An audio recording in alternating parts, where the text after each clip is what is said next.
Based on the Bohr model, we know that electrons in atoms exist within orbitals at different energy level. So we use principal quantum number n to define the energy level. N starts with 1, and which is closest to the nucleus. And then as we move further away from nucleus, there's n equals to 2 and 3 and 4 and 5, so on and so forth. So n equals to 1 is the lowest energy level and has lowest possible energy. And this is what we call the ground state. And the energy increases as the n increases as well. So at each energy level, it's what we call it can contain more or one different subshells, which is identified by the letters S, P, D, and F. And in general, the energy of the orbital increases within a shell in the order of S is lower than energy than P, lower energy than D, and lower energy than F. And the number of the subshell is equal to the principal quantum number n. So, for example, if we look at this atomic nucleus, okay, and then outside there is energy level 1. That's where electrons can reside, and that's the lowest energy level. Then we have outside. Then we have energy level 2 and energy level 3.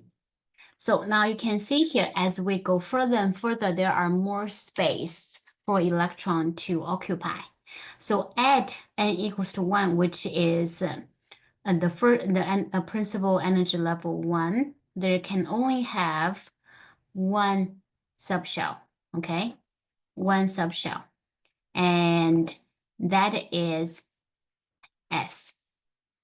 Okay, and at n equal numbers 2, we can have two subshells, okay? So that's S and P.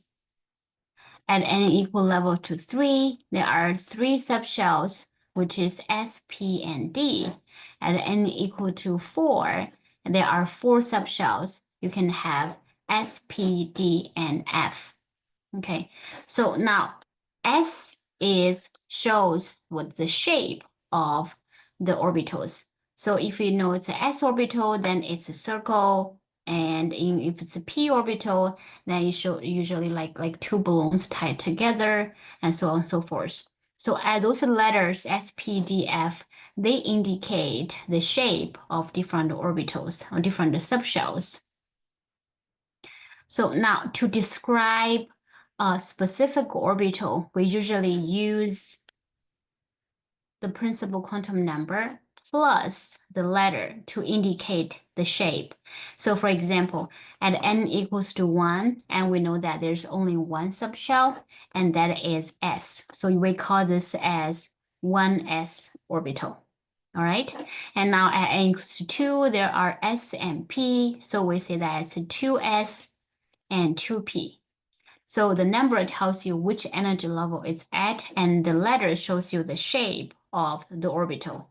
And equal to 3, there is a 3s, 3p, and 3d. And later on, we'll learn how to put electrons in those different subshells, as different subshells can contain different number of electrons. So when n equals to 4, we can have 4 subshells with 4s, 4p, 4d, and 4f. So electrons in the atom always tend to fill the lower energy orbitals first. So basically, we're electron gonna fill in the energy level N1 first, and then move on to 2 if we run out of space, and move on energy level 3, move on energy level 4. So depend on how many electrons an atom have. So for example, for hydrogen, it only has 1 electron. So the 1 electron goes in energy level 1, and it's in the 1s subshell, in the 1s orbital. Okay, so the 1s orbital has the lowest energy, so it's called a ground state, and the other states are called excited states. Okay, so for a s subshell, okay, it means it's a sphere, okay? There is only one s orbital, okay? Now, a p subshell, which contain, it's like two balloons together, okay? It can contain the three p orbitals. Okay, so if you have the p subshell, and then you can imagine there are three orbitals, we can put electrons in. So for a d subshell, it contains 5d orbitals. Okay, and the f subshell, it contains 7 f orbitals.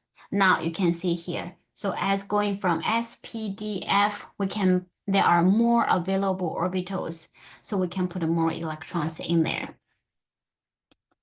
Okay, so now we learned about atomic orbitals. So based on electron configuration, we can put the electrons in those orbitals. Electrons always occupy the lowest energy orbital first and move outward. Okay, so an electron configuration shows the occupation of orbitals by electrons for a specific atom. Now, for example, the electron for hydrogen, it only has 1 electrons, right? So that 1 electron start with the lowest energy, which 1s, and we put a 1 electron right there. That means 1 electron of the oxygen occupies is the 1s orbital. So 1s show the number plus the letter shows you the orbital itself. The subscript, which is a number, indicate the electrons in each orbital. And we can also use the orbital diagram to give similar information, but shows the electron as arrows in a box represent orbital. So 1s, we use a box to draw that's a 1s orbital, and we put the electron in there. That also shows how the electron occupy the atomic orbitals. So when we put the electrons into different orbitals, there are several principles or several rules we have to follow. So in the orbital diagram, the direction of the arrow, it can be pointing up or pointing down. This represents electron spin, which is a fundamental property of electrons. And the Pauling exclusion principle states that orbitals may hold no more than 2 electrons with opposing spins. So that tells you that for each orbital, you can only put 2 electrons max, okay? And then when you put 2 electrons, one has to be spin up, the other one has to be spin down. All right. And then, for example, helium has 2 electrons, right? So, and then we start with 1s since it's the lowest energy orbital subshell. And in that subshell, there's only 1 orbital, so we can put a 2 electron max. And then we say that we'll put the 2 electrons in the 1s orbital. So helium has electron configuration of 1s2, the orbital diagram like this.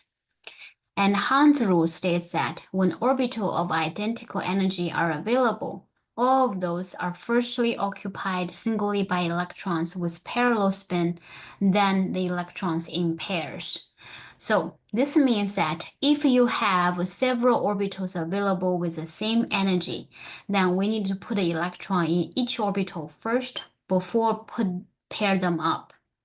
For example, if we look at a carbon has 6 electrons.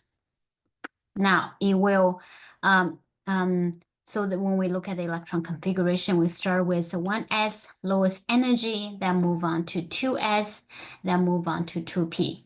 Okay, so in the 1s, we can put 2 electrons.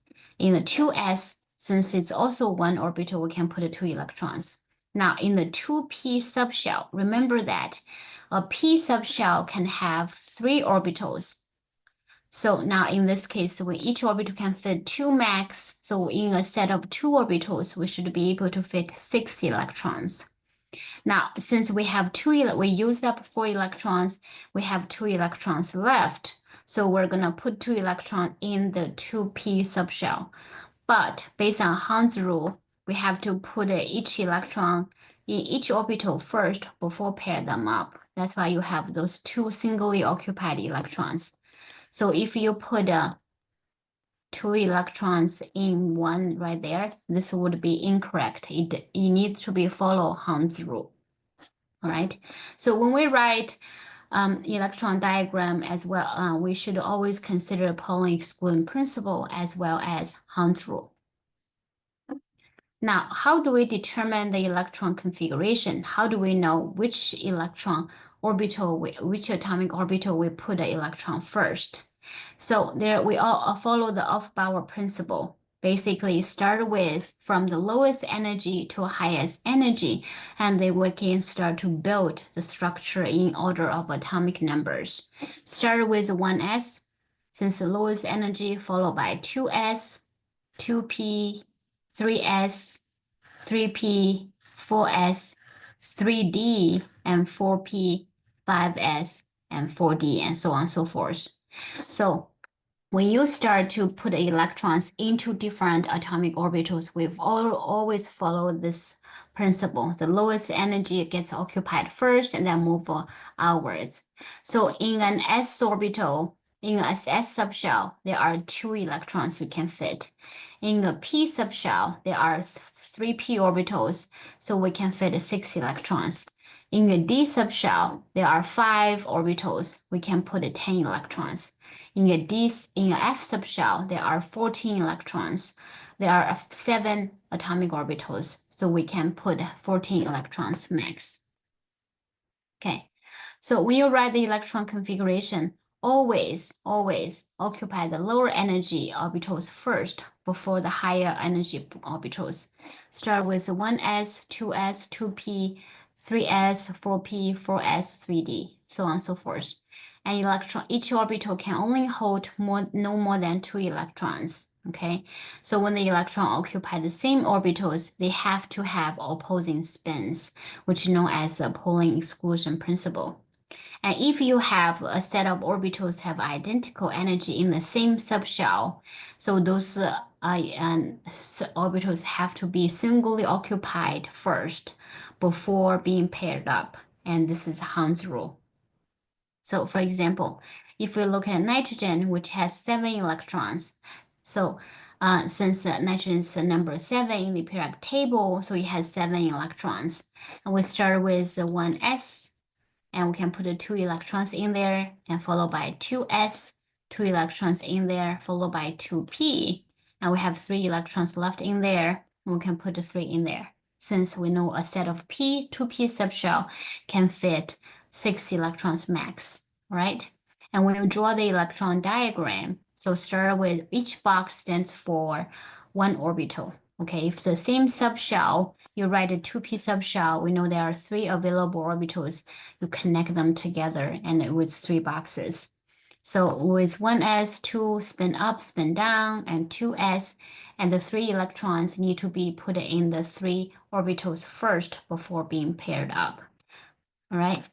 Similarly, if we look at oxygen has 8 electrons, so it would be 1s2, 2s2, and have 4 left, 2p4. Okay, so if you want to draw the electron diagram, 1s, put the 2 electrons in there, spin up, spin down, and then 2s, spin up, spin down, and 2p subshell, we know there are 3 orbitals. So you have 1, 2, 3, and then you start pair them up 4. So that's oxygen has the electron diagram like this.